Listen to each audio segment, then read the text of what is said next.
Leader of opposition Sunil Sharma के बयान के बाद हर कोने से मजम्मत की आवाजें उठ रही हैं। एहतजाज हो रहे हैं, प्रेस स्टेटमेंट्स आ रही हैं, सियासतदान बयानबाजी कर रहे हैं और हर प्लेटफॉर्म पर इस बयान को गलत, गैर जिम्मेदार और हकीकत से दूर बताया जा रहा है।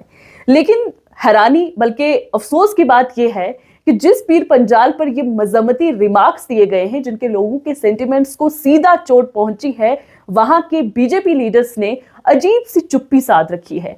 ऐसा लग रहा है जैसे राजौरी और पुंछ के बीजेपी लीडर्स किसी और इलाके के रहने वाले हों या फिर पीर पंजाल का जिक्र सिर्फ इलेक्शन के दिनों के लिए होता हो।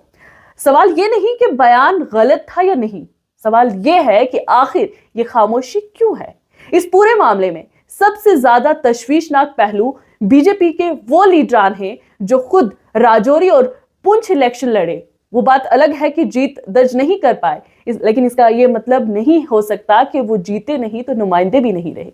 उन्हें भी लोगों का एतमाद मिला, लोगों ने उन्हें भी वोट दिया और इस वक्त और इतने बड़े अवामी एहतजाज के बावजूद किसी पीर पंजाल के बीजेपी लीडर ने अपनी पार्टी के लीडर ऑफ अपोजिशन के बयान की खुली और वाज़ेह मजम्मत नहीं की है। इस खामोशी को अब सिर्फ सियासी स्ट्रेटजी नहीं समझा जा रहा, बल्कि अपने ही लोगों के जज्बात से खुली बेरुखी और गद्दारी के बराबर महसूस किया जा रहा है। अवाम पूछ रही है कि जब अपने इलाके की तौहीन पर भी आवाज नहीं उठाई जा सकती तो फिर ऐसे नुमाइंदों के होने का क्या फायदा और लोग किस से उम्मीदें रखेंगे।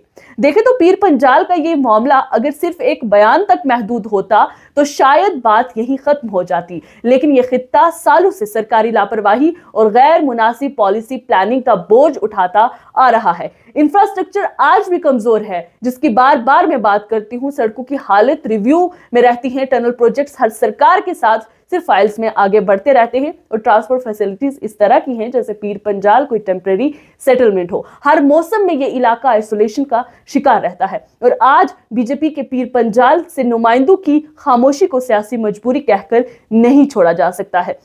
जब पार्टी डिसिप्लिन को आवाम की इज्जत और जज्बात से ऊपर रखा जाए तो फिर लोगों का भरोसा टूटना बिल्कुल फितरी है। आवाम ये भी पूछ रही है कि क्या यही नेता 5 साल बाद फिर इसी पीर पंजाल की गलियों, बाजारों और गांव में वोट मांगने आएंगे, और अगर आएंगे तो किस मुंह से आएंगे, पार्टी के झंडे के साथ या अपनी खामोशी के बोझ के साथ।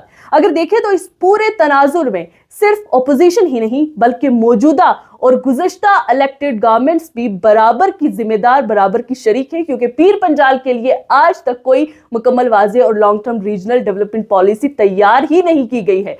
बजट एलोकेशंस, एडमिनिस्ट्रेटिव फोकस और पॉलिटिकल विल हमेशा कश्मीर या जम्मू सेंट्रिक रही है, जबकि पीर पंजाल को